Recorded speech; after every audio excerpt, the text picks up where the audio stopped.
Praise the lord. ఈ లోకంలో చాలామంది మాకు దేవుడు తెలుసు, మేము దేవుని సేవిస్తున్నాము, మేము దేవుని పని చేస్తున్నాము అంటూ భక్తి గలవారమని చెప్పుకుంటూ ప్రేమ కలిగి లేకుంటే, తన సహోదరుని ప్రేమించకుంటే, తన పొరుగువారిని ప్రేమించకుంటే, పొరుగువారు అనగా వేరే కులస్తుల పట్ల ప్రేమ కలిగి ఉండకుంటే, వేరే మతస్థుల పట్ల ప్రేమ కలిగి ఉండకుంటే, వేరే దేశస్థుల పట్ల ప్రేమ కలిగి ఉండకుంటే, వేరే భాష మాట్లాడే వారి పట్ల ప్రేమ కలిగి ఉండకుంటే వారికి దేవుడు తెలియదు అని దేవుని యొక్క లేఖనం సెలవిస్తుంది.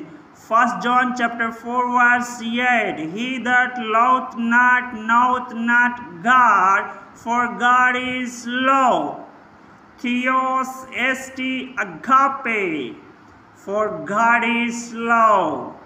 మొదటి యోహాను 4వ అధ్యాయం 8వ వచనము, దేవుడు ప్రేమ స్వరూపి, ప్రేమ లేనివాడు దేవుని ఎరుగడు, ప్రేమ లేని వానికి దేవుడు తెలియదు అని దేవుని యొక్క లేఖనం సెలవిస్తుంది. ఏలైనగా దేవుడు ప్రేమ స్వరూపి. ఆమేన్.